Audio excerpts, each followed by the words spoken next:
The Achoti project is the refiner's fire. It is the pressing and the stretching, but it's also the removing of the dross. It's how you go from coal into a diamond. It's how you go from a nugget into refined gold. It's how you are polished silver. And so when I think about all of what the Achoti project is and what it embodies, it's Yahuwah's hand in the molding process of what he's taking us through to perfect us in his image as he has always designed us to be. I feel like when Yahuwah formed us in his image, there was a pressing and a crushing and a molding and a shaping that was a part of that. And so when I think about the Achoti project, that's what this is. This is that. It is Yahuwah's hand perfecting and molding us and shaping us into his designed image for us.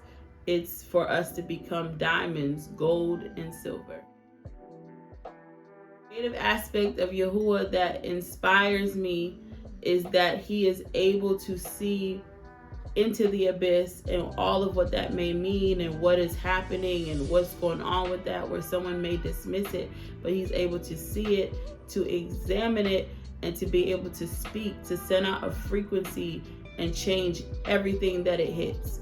He's able to bring life where there was death. He's able to speak light where there's darkness. He's able to speak order where there's confusion. He's able to bring shalom where there's chaos. He's able to bring obedience where there's disobedience and rebellion. He's able to do all of that with just one frequency, but the way that he's able to see past what is to what can be is what inspires me.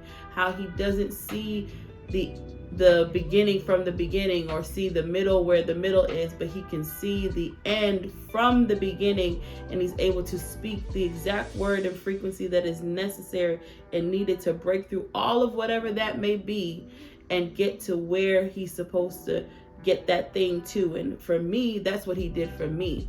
He was able to speak a word at a time where, yes, he had spoken many words before, but for whatever reason, that word pierced through all of what that was, and it created life. It created order.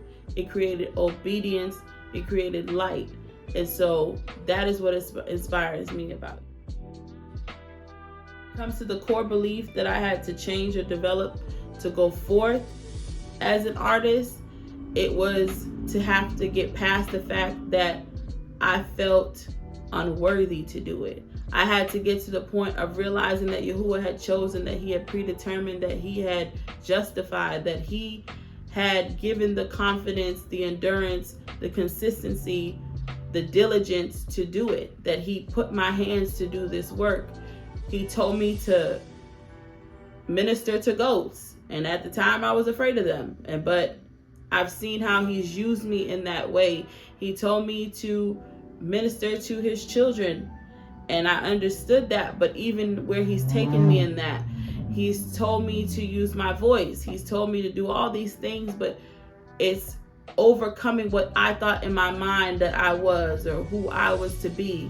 And he took me through this process of changing me and predetermined aspects and concepts in my mind. He stripped that stuff from me, and I had to be able to get over that hurdle because I was in the way of becoming who it is that he wanted me to be. I was in the way of my acceleration into an ascension. I was in the way of everything being able to be free, where I was like bound up with all these things happening with me because of my own thoughts and what I thought my life should look like and what I thought I should be. And so for me, the biggest thing that I had to overcome to become an artist that Yahuwah can use for his esteem and for his kabod is that he had to show me that he had chosen, that he had justified, that he had predetermined, that he had brought forth in me everything that I had needed for what it is that he called me to do, and that he had a perfect plan and a perfect message and a perfect everything that he was going to put in me if all I had to do was just trust his plan, trust his words, trust him in everything that he called me to do and just lean on him and not my own understanding. Every time I come and I spend time with the goats, I'm ever more aware of my dependency upon Yahuwah. It's a level of diligency that he's called me to deal with these goats on Monday through Sunday, every day, early in the morning, coming out here feeding them, giving them water, spending time with them, petting them, loving on them. Sometimes I get in trouble for calling them my babies, but I couldn't imagine my life without this form of ministry, because what it has taught me is how to even minister to Yahuwah's people in the way that he held me like a lamb and he gathered me up into his arms. And so when I go out here every day to tend to them, I'm ever more aware of my dependency upon Yahuwah and his love and his mercy and his kindness, the amount of grace and the long suffering that he's been with me. So I show them love, but I also discipline them, because there are times that they need discipline. But it's always in love, it's always in mercy, and it continues to show me how Yahuwah is and will always be my shepherd.